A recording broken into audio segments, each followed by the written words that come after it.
मुझे पहले उसकी तस्वीर दिखाए माँ, फिर मैं फैसला करूँगी हाँ या ना का। माँ ने रीता की तरफ देखा। अच्छा, हम तुम्हारे लिए क्या कोई अच्छा लड़का नहीं देखेंगे? रीता गुस्से से बोली। माँ, बस लड़का देखना है मुझे, उसकी तस्वीर मंगा ले या लड़के को यही बुलवा ले। माँ ने डांटा। पागल, शर्म नहीं आती? चल दफ़ा हो जा अपने कमरे में, बाबा भी आ गए। क्यों डांट रही हो मेरी बच्ची को? रीता बाबा के पास गई, जाकर कहने लगी, बाबा मुझे लड़का देखना है। बाबा ने मुस्कुराकर कहा, हाँ बेटी, तुम्हारी मर्जी से ही करेंगे शादी। कल मैं उसकी तस्वीर मंगा लूँगा।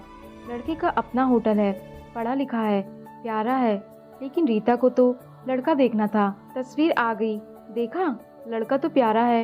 रीता ने हाँ कर दी। 10 दिनों में ही रीता की शादी हो गई। रीता का हमसफर सुशील अरेंज मैरिज थी।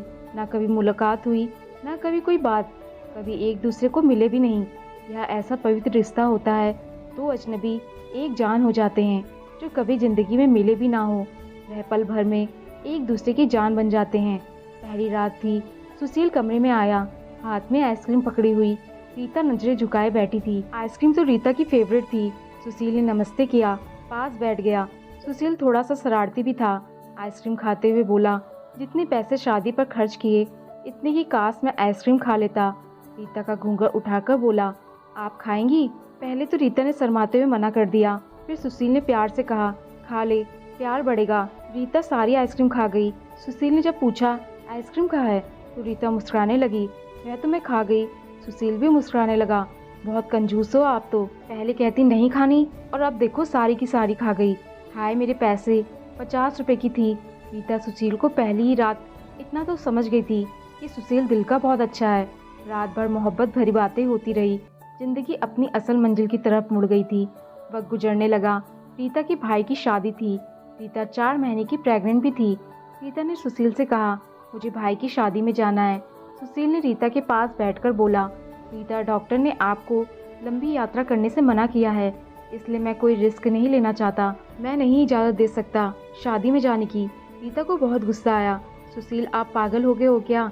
मेरे भाई की शादी है और आप कह रहे हैं कि नहीं जाना है? आप मुझे कार में बैठाकर आराम से छोड़कर आ जाए बस। सुशील ने रीता का हाथ पकड़ा, मोहब्बत से फिर समझाने लगा, रीता क्यों बेकार की जिद करती हो? डॉक्टर ने यात्रा करने से मना किया है तो मैं नहीं जाने दे सकता तुमको। तुम लापरवाह हो जाती हो और मैं तुमको किसी के भरोसे नहीं छोड़ सकता। इतना कहकर सुशील कमरे से बाहर चला गया। रीता रोने लगी। रीता ने अपनी माँ को फ़ोन किया, सुशील मना कर रहा है शादी में आने के लिए। माँ ने समझाया, बेटा अगर वह कह रहा है तो ना आओ। लेकिन रीता की भाभी और भाई जिद करने लगे, क्यों नहीं आने दे रहा सुशील हमारी बहन को? वह रात को आए, सुशील भी घर था। कहने लगे कि मेहंदी है, 3 दिन की तो बात है, हम रीता को लेने आए हैं। सुशील ने रीता की तरफ देखा, रीता मैंने क्या कहा था तुमसे? रीता ने नजरें झुका ली, कमरे में चली गई उठकर। सुशील को गुस्सा तो बहुत था, लेकिन सब्र कर लिया। 1000 रुपये जेब से निकाले, रीता को दिए। यह कुछ पैसे रख लो, बाकी और चाहिए तो ले लेना, मैं आऊँगा कल। रीता बहुत खुश थी। सुशील ने अपने सीने से लगाया रीता को, अपना ख्याल रखना रीता। फिर रीता शादी में चली गई। मेहंदी की रात रीता की बुआ की लड़की भी आई हुई थी। डांस भी किया, काफ़ी एंजॉय किया। बारात वाले दिन जब भाई की बारात लड़की वालों के घर पहुंची तो बारिश हो रही थी। गली में काफ़ी कीचड़ था। रीता का पाँव फिसला, गिर गई। गिरते ही उसके पेट में दर्द होने लगा। रीता जोर जोर से रोने लगी। जल्दी से रीता को अस्पताल ले गए। रीता दर्द से चिल्ला रही थी। सुशील को कॉल की, रीता के बारे में बताया। सुशील घबरा गया और जल्दी से अस्पताल पहुंचा। डॉक्टर रीता को इमरजेंसी वार्ड में ले गए थे। सुशील बहुत परेशान था, दिल की धड़कनें बेकाबू थी, जुबान पर ईश्वर का जाप था। बाकी सब लोग शादी की खुशियों में मग्न थे, लेकिन यहाँ सुशील परेशान खड़ा था। कुछ देर बाद डॉक्टर कमरे से बाहर आए। उन्होंने सॉरी करते हुए बताया, आपका बच्चा मर चुका है। सुशील बेजान सा होकर कुर्सी पर बैठ गया। हे भगवान, हिम्मत की, जल्दी से वार्ड में गया। रीता रो रही थी। सुशील को देखकर मुंह मोड़ लिया। सुशील पास बैठ गया, सर पर हाथ फेरने लगा। अच्छा चल चुप कर मेरी सोनी, रोना बंद कर, बस ऊपर वाले की मर्जी थी। रीता फूट फूट कर रोने लगी। सुशील मुझे माफ़ कर दे, मुझसे गलती हो गई। सुशील ने आंसू से भीगी हुई पलकों को चूम लिया। अरे बस बस मेरी जान, रोते नहीं है, बस ऊपर वाले की मर्जी थी, चुप हो जाओ। रीता खुद को गुनहगार समझ रही थी। अपने बच्चे और सुशील का। सुशील समझाने लगा। रीता का सर अपनी गोद में रख लिया। चुप हो जा मेरी सोनी, रो मत, देख मैं तेरे पास हूँ। रीता को लेकर घर चला गया। शादी खत्म हुई, सब घर आ गए रीता का हाल पूछने। रीता खुद पे इल्जाम दे रही थी। मुझे रोका था सुशील ने माँ, लेकिन मैं जिद करती रही, शादी में जाना है। अगर मैंने इनकी बात मान ली होती तो आज शायद मैं अपना बच्चा ना खोती। सुशील समझ रहा था रीता दिल ही दिल में खुद को कसूरवार ठहरा रही है, इसलिए सुशील प्यार से समझाता रहा रीता को। अरे पागल, खुद को परेशान ना कर, ऊपर वाले की मर्जी थी ना, ऊपर वाले ने चाहा तो हमें फिर से औलाद जरूर देगा। रीता सुशील की आंखों में देख रही थी। सुशील आप इतने अच्छे हैं, मुझे डांटा नहीं आपने, कुछ कहा नहीं। सुशील लंबी सांस ली, मुस्कुरा कर बोला, जब तुमने मेरी बात मानी ही नहीं थी तो रीता अब कुछ कहने का क्या फ़ायदा। रीता समझ रही थी सुशील का खामोश गुस्सा। 1 साल बाद फिर ऊपर वाले ने उनको बेटा दे दिया। सब बहुत खुश थे। सुशील बाहों में उठाकर चूमने लगा अपने बेटे को। रीता बेड पर लेटी सुशील की आंखों में बेटे की मोहब्बत में निकलते आंसू देख रही थी। जिंदगी में अच्छे बुरे दिन आते हैं, लेकिन अक्लमंद वही होता है जो खुद को हालात में ढाल लेता है। सुशील के 2 भाई जो सुशील से अमीर थे, उन दोनों भाइयों का अपना अच्छा खासा बिजनेस था, लेकिन सुशील का छोटा सा होटल था जिससे बस गुजारा हो रहा था। रीता ने जिद की, सुशील बच्चे को गर्मी लगती है इसलिए ये बहुत रोता है, मुझे कमरे में एसी लगवा कर दो। सुशील ने सर पर हाथ रखा। अरे रीता, पागल हो गई हो क्या, मेरे पास नहीं है इतने पैसे एसी के लिए। रीता ने जिद की, मुझे एसी चाहिए बस कमरे में। सुशील अपने बेटे को सीने पर लिटाकर खेल रहा था उसके साथ। इधर रीता बस एसी लगवाने की जिद किए बैठी थी। सुशील ने रीता का हाथ पकड़ा, अपने करीब किया। रीता, पता नहीं क्यों इतना जिद्दी हो तुम, लगवा दूंगा एसी। यह लो सो गया है मेरा राजकुमार, इसको लेटा लो। 2 साल बाद ऊपर वाले ने एक बेटी भी दी उनको। वह बहुत खुश थे। हर अच्छी बुरी ख्वाहिश पूरी करता सुशील, लेकिन फिर भी छोटी छोटी बातों पर उनमें झगड़ा रहता ही था। बेटा 4 साल का हो गया था, बेटी छोटी थी। सुशील का होटल का काम अच्छा नहीं चल रहा था। सुशील कुछ परेशान था। घर आया, देखा बेटे ने उसका लैपटॉप तोड़ दिया था। रीता मोबाइल पर लगी हुई थी। सुशील ने देखा लैपटॉप टूटा हुआ पड़ा है। सुशील चिल्लाकर बोला, रीता यह क्या है। रीता ने देखा यह आपके लाडले ने तोड़ा है। सुशील गुस्से में पहले ही था। रीता को गाली देकर बोला, तुम्हारा दिमाग काम नहीं करता, इसमें मेरा सारा डेटा था, तुम पागल हो क्या, जाओ खाना लेकर आओ, उठ जाओ। रीता गुस्से में बोली, सुशील मैं नौकरानी नहीं हूँ, सारा दिन बच्चों को संभालूं और फिर तुम मुझे गाली दो। सारा दिन इतना काम करूं और कदर इतनी सी है, गाली दे रहे हो।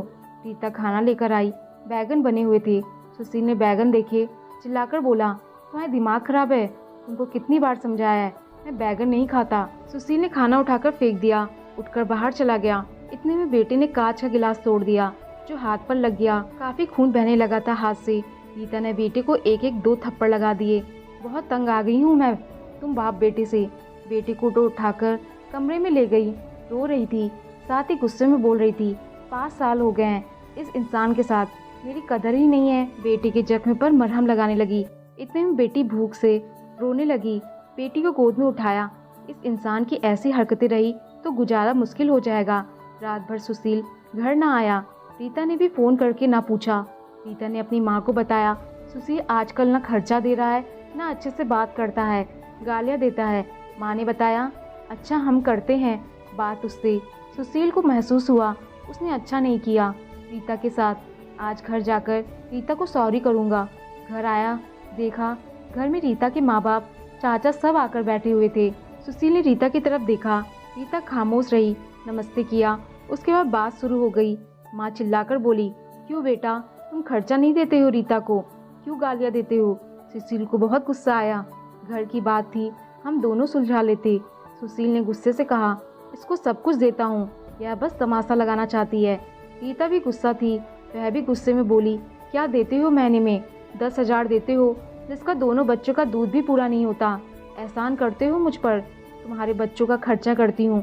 बहस इतनी बढ़ गई कि सबके सामने सुशील ने रीता को थप्पड़ मार दिया। रीता की माँ को बर्दाश्त ना हुआ, वह अपनी बेटी को साथ ले गई, दोनों बच्चे भी साथ ले गई। रीता रोने लगी। सुशील ने भी ना रोका उन्हें। रीता नाराज होकर चली गई। रीता को थप्पड़ ज़्यादा जोर से लगा था, निशान बन गया था चेहरे पर। माँ भी रोने लगी। ना जाने पहले भी कितना जुल्म करता होगा मेरी बेटी पर, कमीना इंसान। सुशील पहले से ही अपने होटल की वजह से परेशान था, काम ना होने की वजह से, और अब यह परेशानी बन गई। रीता मायके में थी, सुशील यहाँ था, घर में परेशान था। हालात इतने ख़राब हो गए, सुशील को अपना होटल बेचना पड़ा। 2 महीने गुजर गए, दोनों ने एक दूसरे से बात तक ना की। दोनों गुरूर में थे। सुशील कहता, खुद गई है खुद वापस आए। रीता की अकड़ थी, मनाने आएगा तो जाऊंगी। दिन गुजरते गए, 8 महीने गुजर गए, कोई बातचीत ना हुई। सुशील के एक दोस्त ने सुशील से कहा, विदेश जाना है तो बताओ, मेरे पास एक वीज़ा है। हालात काफ़ी बुरे थे। सुशील विदेश चला गया, नंबर बंद हो गया। 1 साल गुजर गया, दोनों ने कोई बात ना की एक दूसरे के साथ। रीता भाई से खर्चा लेती, बच्चों के दूध का या फिर दूसरी ज़रूरत का। भाई कब तक दे सकते थे खर्चा, उनके भी अपने बच्चे थे। कभी रीता के बच्चे कोई नुकसान कर देते, कोई चीज़ तोड़ देते, तो रीता की भाभी हजारों बातें करती, ताने देती थी। रीता चुपचाप सुन लेती, क्या करती, आखिर किसी को कुछ बताती भी ना थी। दीपावली का दिन था, रीता के भाई ने कहा, पैसे दो, बच्चों को शॉपिंग करवानी है। भाभी पास में बोली, बहन साफ सी बात है, हमारे पास फालतू के पैसे नहीं हैं। उस इंसान के साथ गुजारा नहीं तो तलाक लेकर किसी दूसरे से शादी कर लो और जाओ यहाँ से। रीता उस दिन बहुत रोई थी, उसे एहसास होने लगा था, सुशील तो मेरे सर का ताज है। सुशील दुबई में बच्चों को याद कर बहुत रोता था। रीता पागल, बात कुछ थी नहीं, और तूने यह क्या कर दिया। उधर रीता के भाई ने रीता के लिए एक आदमी देखा जिसकी पत्नी की मृत्यु हो चुकी थी, 4 बच्चे थे उसके। भाई ने रीता से कहा, बस सुशील से तलाक लो और इस आदमी से शादी करके घर बसा लो अपना। रीता की आंखें भीग गई थी आंसुओं से। जल्दी से मोबाइल निकाला, सुशील को फ़ोन लगाया, नंबर बंद आ रहा था। रीता रोने लगी, मुझे सुशील के पास ही जाना है, मुझे कोई शादी नहीं करनी किसी से। उधर सुशील का भी दिल तड़पा। उसने सोचा, मेरी रीता तो मासूम सी है, थोड़े से गुस्से पर नाराज हो जाती है, मैं खुद ही माफ़ी मांग लूँगा अपनी जान से। वह टिकट करवाकर हिंदुस्तान वापस आ गया। रीता रो रो कर भगवान से अपने पापों, अपनी गलती की माफ़ी मांग रही थी।